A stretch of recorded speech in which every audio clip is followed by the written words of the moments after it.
Today, for the 34th year, we honor the life and legacy of civil rights icon, the Reverend Dr. Martin Luther King Jr. This year marks what would have been his 91st birthday. King was known for speaking out against racial segregation, voter disenfranchisement, and economic inequality. We as a people will get to the promised land.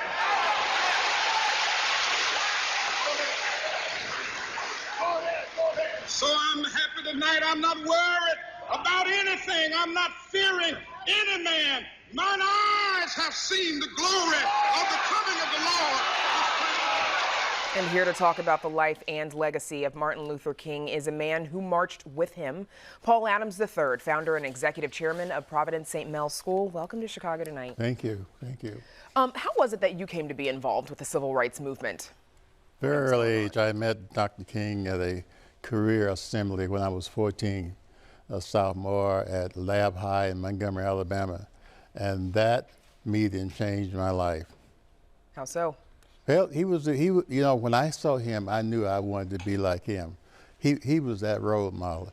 And I say to people, he had paid his dues. He had his PhD at 26. He was out of high school at 15, off to Morehouse College. All the things that you need to do to be successful, he had done. I thought I wanted to replicate that. Did you have the chance to talk to him that day? What was that conversation? It was a very large assembly, and there was not much talking. Sometimes people's presence can do something for you. I would not talk to him until some years later when I was terminated out of college because of my demonstration. He had offered me a scholarship to go to school in California. I respectfully declined because my mother and I had 3 other young children, and we needed to take care of them. But it was a wonderful experience. How did your family feel about you being involved in the civil rights movement at the time? Well, my father died when I was very young, when I was 8 years of age. And when my mother asked me about the demonstration, she did not want me to specifically go to Selma, Alabama. And I told her that I had to go. She said, somebody else should go. I said, I am that somebody. And I went and got back safely, and that's been my legacy all my life. It's following the dream and trying to do something for the next generation. So by the time of the Selma March, you were living in Chicago by then. Mm-hmm. What prompted you to go back to Selma for that? It was like I had to go home. I needed to do that, regardless of what was going to happen. And it's just not a typical march. You know, you could have lost your life. I needed to do that as a part of my legacy and what I felt that I should do about the movement at the time. You said that you were able to talk to Dr. King later on, obviously after you were kicked out of Alabama State University for your involvement in the movement. What was that discussion like? What did it mean to you? It really was a one-on-one discussion. In fact, he had the discussion with all of the some 25 or 30 people who were expelled, and he was really explaining that he wanted us to continue our education, and that there were opportunities in other states. And I had been offered a scholarship. It was a very pleasant conversation, very easy. You didn't decide, I didn't feel uncomfortable. It's something I will always remember, that I had that special time with him. Later on, when he brought some of his movement to Chicago for the Fair Housing campaign, what was your involvement then? Very limited. I was deeply involved with Providence St. Mel's, just trying to keep it open, keep it open at the time. I went to the march in Marquette Park. I went to some of the, what we call them, meetings at the churches here in Chicago. And a lot of people don't realize that was many of the, specifically the black churches, that would not allow Dr. King to even come into their churches. So you're here 52 years later, everybody's talking about Dr. King, and we kind of disrespected him near the end of his life. It's very sad to me. And on that note, how was he viewed at the time? Because we see him, he's considered a hero today, but he was considered a troublemaker 50, 60 years ago.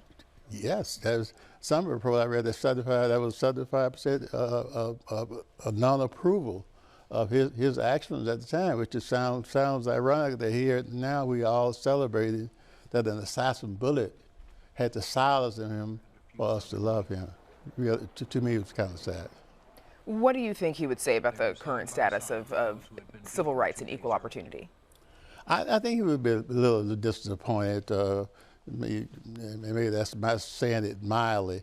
I think the same problems that we had when he was assassinated 52 years ago, we had the same problems: housing, lack of quality education, voting rights. All of those things still exist, and we still have not come up with a solution to make it better for the people at the lowest realm of our society, the homeless, the people who are minimum wage, the single mothers. There's a lot of issues that we need to grapple with.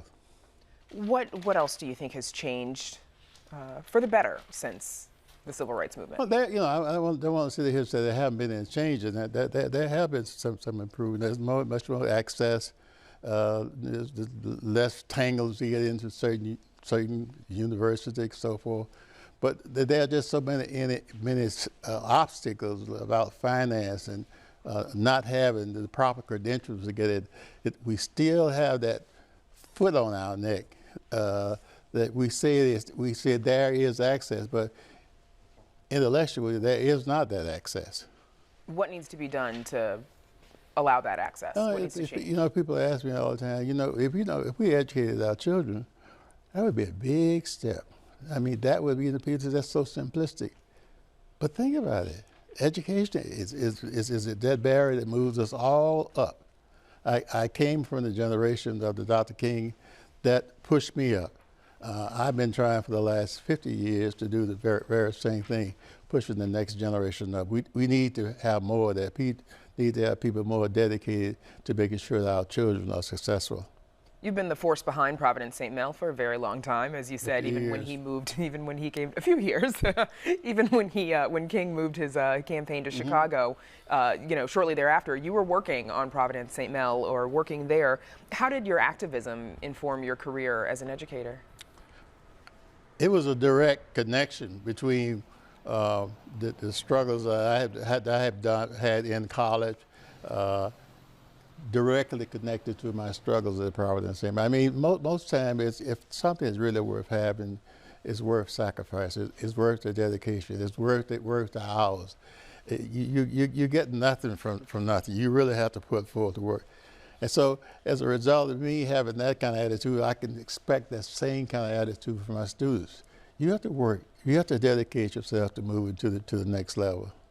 Providence St. Mel is one of the few schools that are in session today. Yeah. Why was it important for you that kids are in the classroom, and what are they learning today? Dr. King was an educator.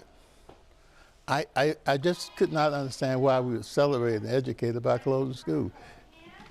Oxymoron. And I know that he would have probably felt the same way if he had some decision to make about it. And that is why we have always kept our school open. Okay. Paul Adams, thank you so much for joining us. Thank you.